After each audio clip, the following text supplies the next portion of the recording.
hari nongnang onkiba hairiba funga wari asi taminasi. Thaina mamangaigi matamda hauku pakhang kauba nupa ama lairami. Mahaki nupi nganna kainaki. Mahaki nupina machanupi masak matau fajabi ama thambirami. Machanupi asigi mamingbu hauksi namoinu haina mapana nungsina thonbiki. Hauku pakhang matam ayambada yumda leite pamda lau suba ingkhol koiba nungtigi changan charga chatki. Magi machanupi hauksi namoinuna yumgi thabak inkhang pungnamak tawjai.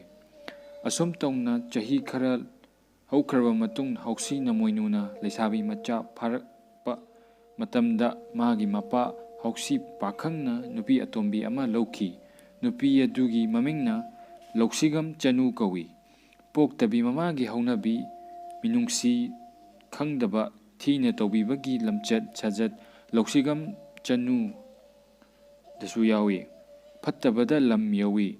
Hanagi matawgum hauksi namoinuna yumgi thabak punamak mama atombina taktuna pakhon siduna tawhalli. Singkhaiba yensang mana masing manba chak thongba pumnamak hauksi namoinuda namdana mama poktabina tawhanki.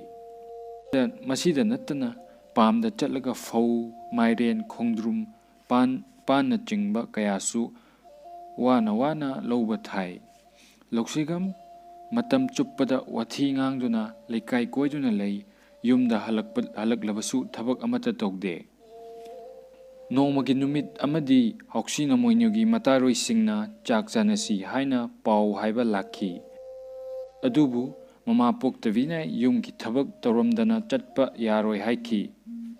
Pamda chatlaga phau yensang oinaba laphu laurongko haiki. Hauksi namoinuna ayuk nganta hauraga pamda chatlaga phau amasung laphu samda haptuna wana masa pumba humangna punglup luptuna mayumda yaurakhi. Mana mayum yaubaga chak chanaba chatlage hairubada mama poktabina phau suramkho chak thongnamkho asumna hairakhi. Hauksi namoinuna mamagi matau aduda pendaduna asumna hairakhi. Kari wano imaton asuk lumkraba kokthong sina puraga ipagi pamdagi halakpada ngairi aduga chak amuk thongnamkho phau suramkho haibasibu imatongi pukchel sibu karino madu tabada mama poktabi hauksi poktabina hauksi namoinuda chaina phuba horakhi. Hauksi namoinuna mama poktabibu kiduna chak thonglaboire. Madudasu mama poktabina kari yensang kuthongno haiduna hauksi namoinubu amuk phubire. Yensang odnaba khabaina hauksi namoinugi makokta thombikre. Hauksi namoinu makok kaiduna ina punglup luptuna leimaida taduna leikre.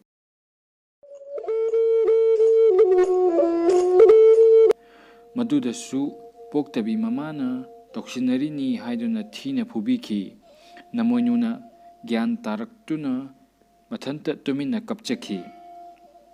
Mama poktabigi sarai khangba ware. Mahak taibangpan asida miyoi oina hingba pamdre. Hari nongnang onjarage haina sonjaki. Ima onthoknasu tamthidako nachabu aduk nungsibidrabadi nacha aise taibangpan sida amuk lairaroi. Chingnung hari nongnang oi saijin sayada naptuna ne khongduna leijakrage. Mikup adudagi hauksi namoinu hari nongnang onduna athapa umangda paiduna chatki. Sandyagi matamda yumlakta koiraktuna magi apokpa panthau amadi magi ingkholda hauba u pambisingda tongduna ne haina khongduna leikhi. Pukchel fattaba migi awaba ubide hanna yengbide.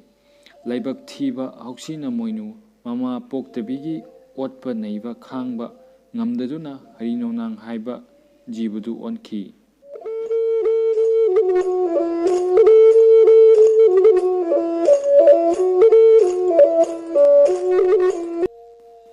Wari asidagi ekhoina khabai chekapna ꯃꯤꯉꯣꯟꯗ ꯀꯟꯒꯅꯨ ꯊꯣꯝꯒꯅꯨ ꯍꯥꯏꯔꯤꯕꯁꯤ꯫ ꯋꯥꯔꯤ ꯑꯁꯤ ꯂꯣꯏꯕꯐꯥꯎ ꯇꯥꯕꯤꯕꯒꯤꯗꯃꯛ ꯃꯌꯥꯝꯕꯨ ꯊꯥꯒꯠꯄ ꯐꯣꯡꯗꯣꯛꯆꯔꯤ꯫ ꯃꯊꯪꯗ ꯀꯔꯝꯕ ꯋꯥꯔꯤ ꯍꯥꯞꯆꯔꯛꯎꯒꯦ ꯍꯥꯏꯕꯗꯨ ꯀꯃꯦꯟ ꯑꯃꯃꯝꯇꯪ ꯄꯤꯕꯤꯔꯝꯃꯨ꯫ Thank you ꯑꯦꯚ꯭ꯔꯤꯋꯥꯟ꯫